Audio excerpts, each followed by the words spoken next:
Hello, everybody. Today we're going to be talking about HST and capital gains for assignment versus resale after closing for new or pre-construction. Let's go.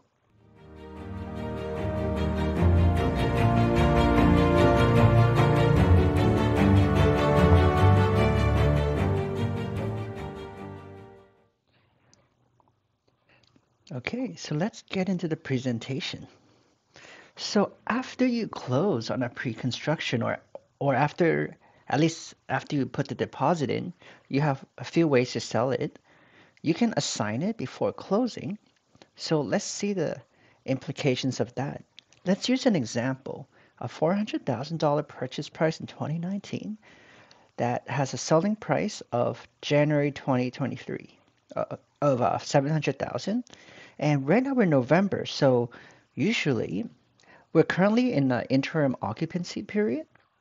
And usually it depends on the builder, but in the interim occupancy period, you could assign it, or when you after you put down at least 15% of the deposit and after 90% of the units sold. So it depends, okay?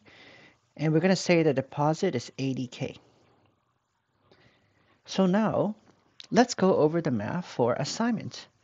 So the CRA allows you to uh, forces you to pay HST on the assignment fee or the profit. And that is going to be $300,000 as you can see here.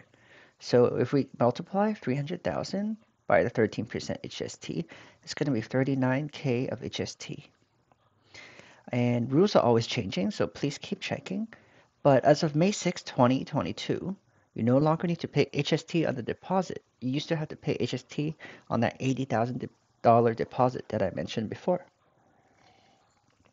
However, because you assigned it, your appreciation is also going to be subject to what's called business income, not even capital gains, business income, okay? So as you know, business income is taxed at around 50 to 45 to 50%. That's crazy. While capital gains is closer to 22 to 25%, okay? So let's say this one here, 300K is going to be business income.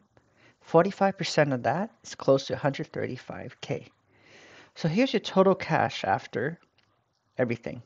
700K selling price, okay? And then you're gonna be paying 39K HST, as calculated above, and 135K business income tax. That's the big one. And 42K, 2.5 to the buyer's realtor, 2.5 to the seller's realtor, and 1% for lawyer and other fees.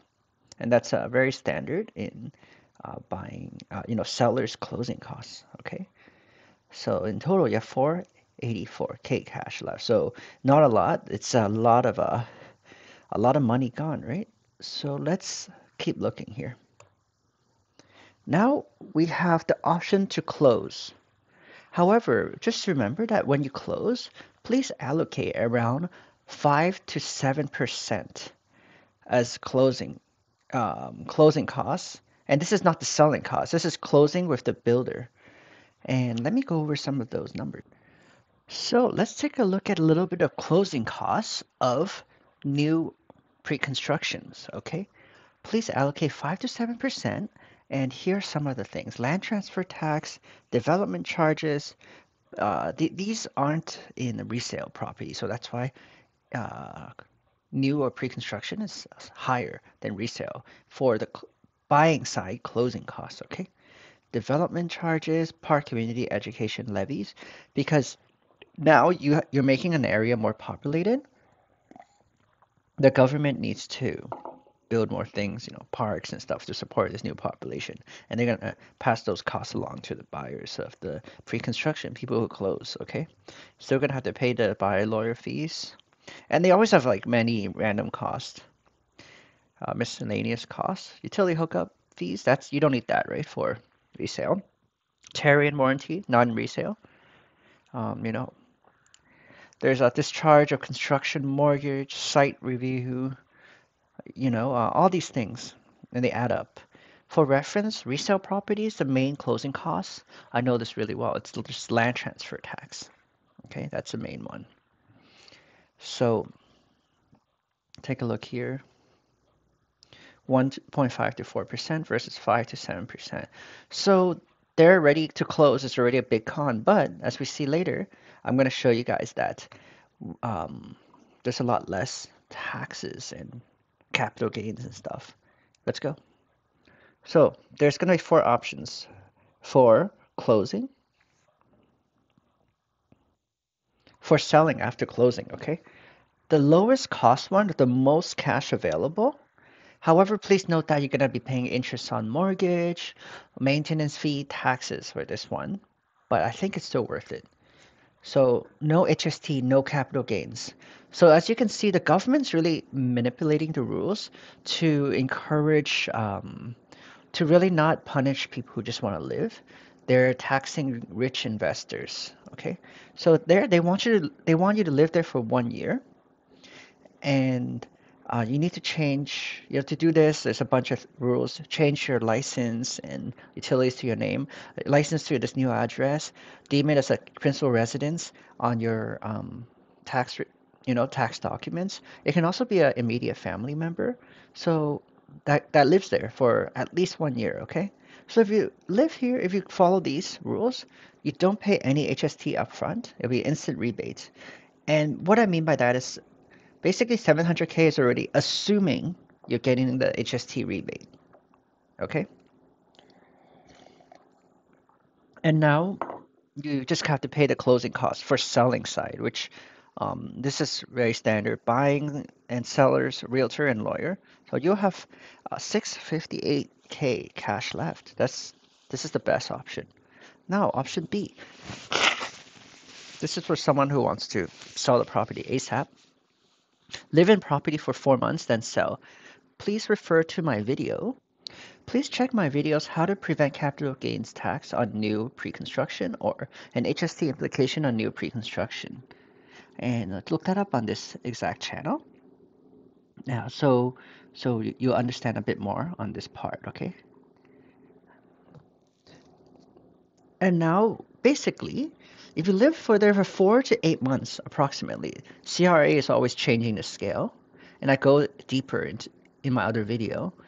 But it seems like 4 months is the minimum, and usually it's enough. Okay, you don't have to pay capital gains tax, which is the big one. And however,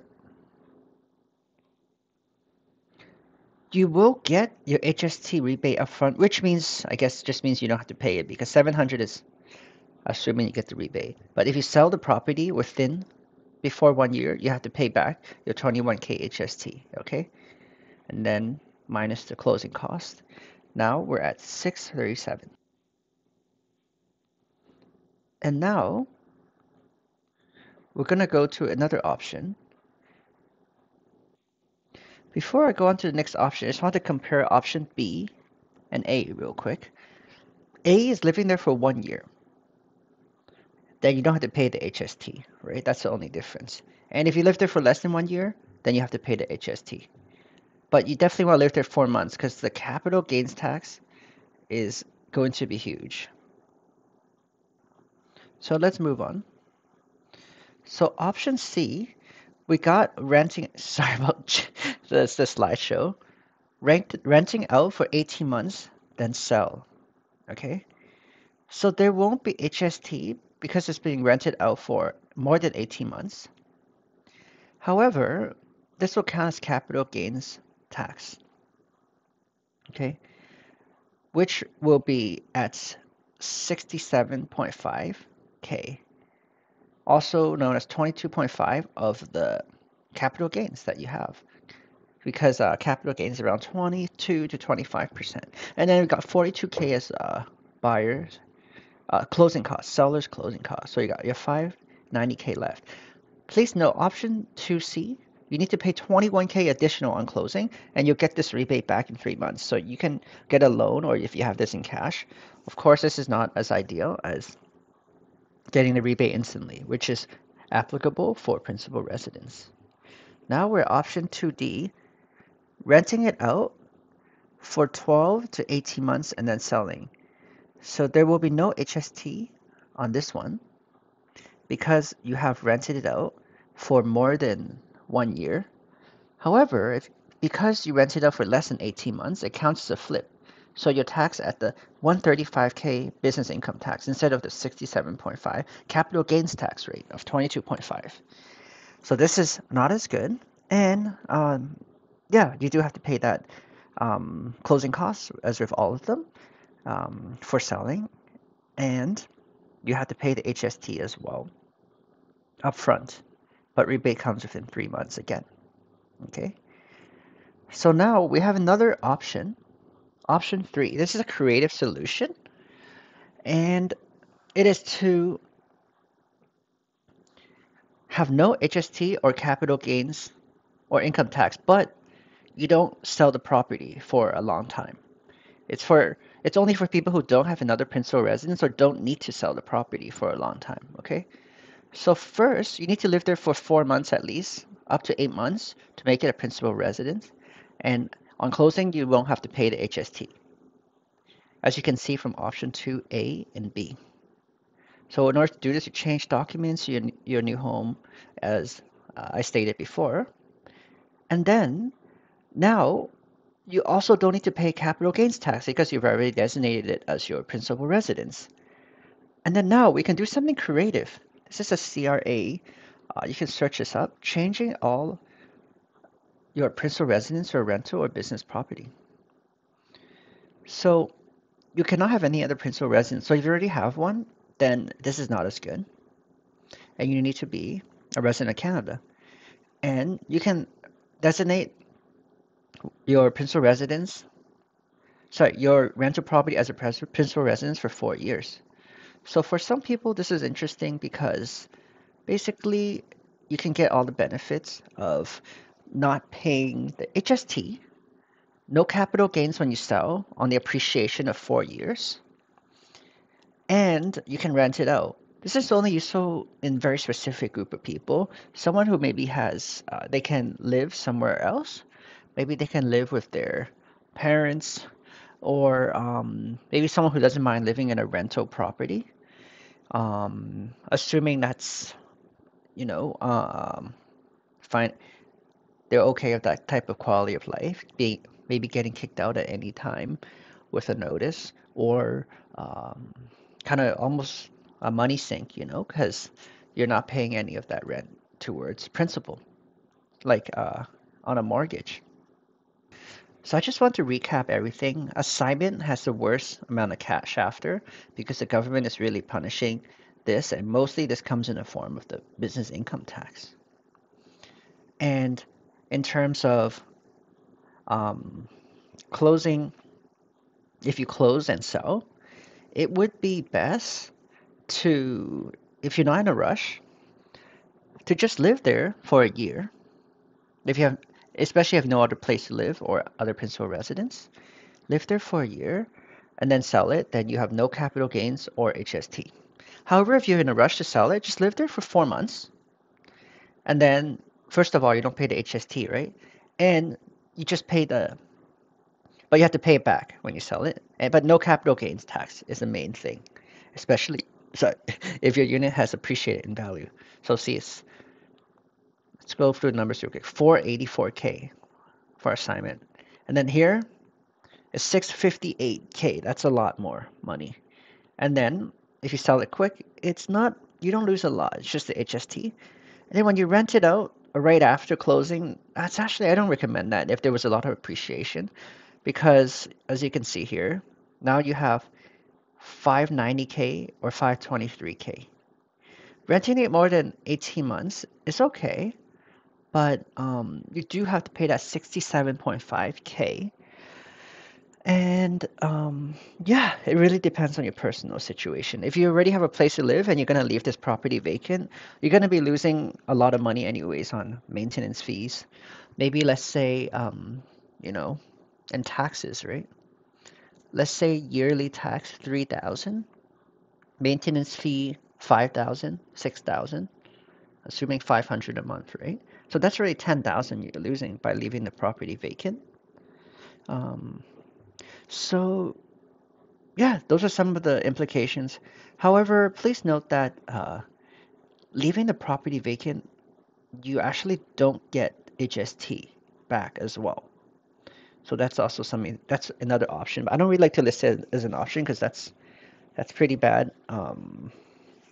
Because as you can see here, if you rent it out for a while, more than 18 months, sorry, more than a year, here, so you no HST, right? And if you live there for a year, no HST as well. But if you leave it vacant, that's the only time when you have to pay HST. Okay? Or if you sell it before a year, like this one here. Okay, that was a lot of information. I hope you guys found this information helpful. And please contact me if you have any questions about anything real estate related. Let's roll the outro. You guys deserve a rest today after all this information.